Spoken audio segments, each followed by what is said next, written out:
Before the legendary Nike Hirashi 2K4s and 2K5s, shoes that technically weren't signature shoes for Kobe Bryant, but he was synonymous with, before the Kobe 1s, 2s, 3s, 4s, 5s, and so on, Kobe Bryant was a sneaker free agent. After he ended his contract with Adidas, he actually had one season, the 2002 to 2003 NBA season, where he wasn't actually allowed to officially sign with a sneaker company. So he was just out there going wild. Wore a bunch of Reebok questions, the purple toe, the yellow toe, the black toe, I can't quite remember all of them. He wore the N1 Desires. He was just, yeah, he was trying them on. And in 2003, he wore a pair of Jordan 12s that matched. Just one of the most delicious uniforms in the NBA ever. And that colorway went on to become, from what I can see anyway, from what I can observe, one of the more beloved non-OG Jordan 12 colorways that we've ever seen. Air Jordan 12 French Blue.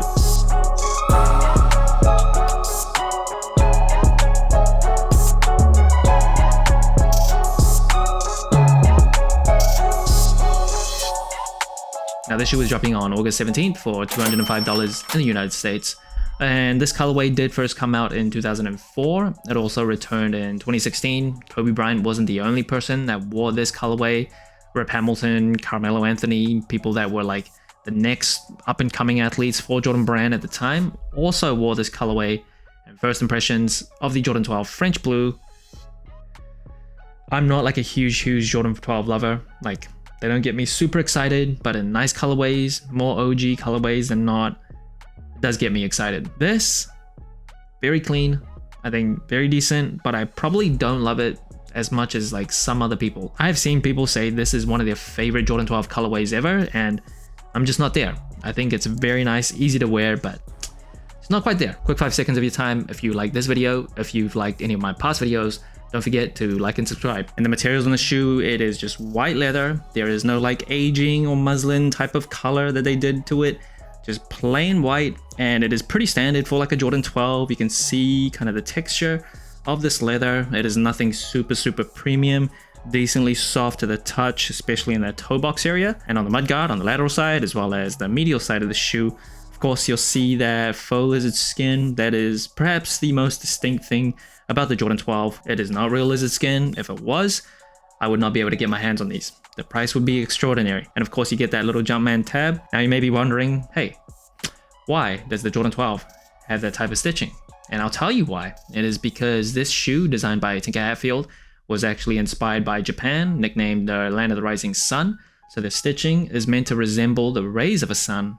Now the second question you must be wondering is, why does the Jordan 12 have this shape? And again, I will tell you why. It is because this shoe was also inspired by high heels. You might not expect it, but once you see the inspiration, once you know the inspiration, you can see it. You can see this type of high ankle cut here with this very sleek kind of angle downwards. So if you didn't know, now you know. And moving up the tongue, another pretty unique feature for the Jordan 12. It is 2-3 that is spelled out, and then the Jumpman right at the top, all stitched, nothing printed here.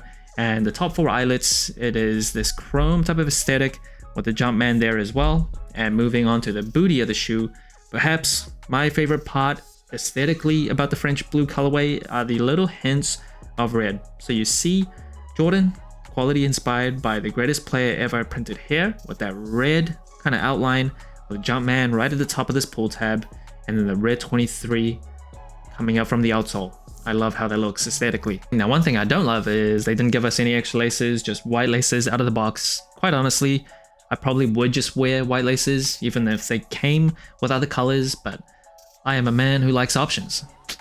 I don't love it when I pay $200-something and they don't give me options. Now, in terms of cushioning, the Jordan 12 does come with a Phylon midsole with a full-length Zoom Air unit, as well as a carbon fiber shank. Now the 12 is pretty special in the fact that this was the first Jordan Brand shoe to go with Zoom Air. So after the 11s, they ditched Nike Air, Zoom Air on the shoe, and you can see the carbon fiber poking out here. Love carbon fiber. It is a lightweight material, but very strong. So on basketball sneakers, it's a great addition. It gives you kinetic energy return. So when you push down, you really want some explosive like energy to come back to your feet, as well as add torsional rigidity, so it keeps your shoe from like bending too easily as well as twisting too easily. As a man with a fractured foot right now, stability is very important for basketball sneakers. and carbon fiber is just a delicious material to put on shoes. Now the traction of the shoe, herringbone traction, still works in 2025 with that red tab right at the top. Again, I love the red hints on this colorway, and the Jumpman that pokes onto the toe of the shoe. That's one thing that I don't love about the Jordan 12s. I just don't love how that looks. And unfortunately, they actually incorporated that design element on the new Jordan 40s. Yeah, and the insole of the shoe, just a dream cell insole with the same type of color with Jordan branding on the heel. Now the box of the shoe, actually a Nike box. Now in terms of sizing and comfort, I am a wide and flat footer. Usually for Jordan 12s, I go true to size. One thing though that kind of bugs me about the 12s in terms of my fit is it has a very high arch area. And if you're a flat footer, this might like really dig into your arches. Some 12s just comes a bit more stiff for this area, and it just really kills my feet, at least initially. Like after I break it in, it feels good. I've gone up half a size in 12s before, but it can just be too slender and like too long, where you feel like there's too much gap, too much room in the toe box, as well as you get some heel slippage. So I stick true to size, kind of just tough it out in terms of this part, break the shoe in. But I think this is one of those shoes that there's no perfect fit for a big fat wide footer like myself. But other than that, decently comfortable shoe, especially when you use leather. They're not going to use like synthetic materials that's got a premium on like weight savings. So it's not the lightest shoe, but around the ankles, in terms of the padding, it is all pretty decent. On the feet, I think the full length zoom as well as the carbon fiber still works pretty well, even in 2025. It is still a pretty low to the ground shoe. It is a basketball shoe after all. Most basketball shoes aren't gonna be like super thick.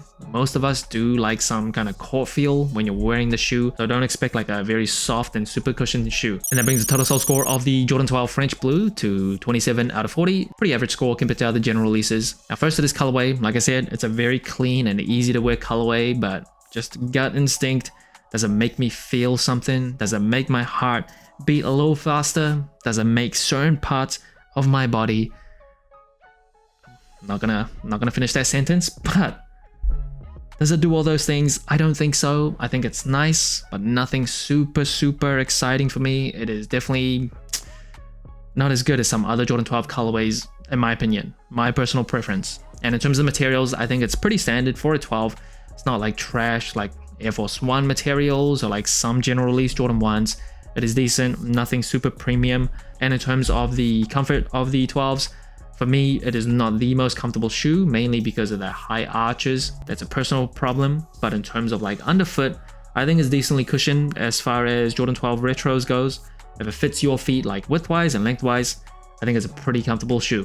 And in terms of the versatility, I think the 12s are actually decently versatile. Yeah, I think it's kind of sophisticated.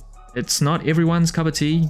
You might say it's a little too much like a basketball shoe, but I think there's a level of sophistication that comes with the silhouette and shape of the shoe. So I think it's decently versatile. Colorway is super easy to wear.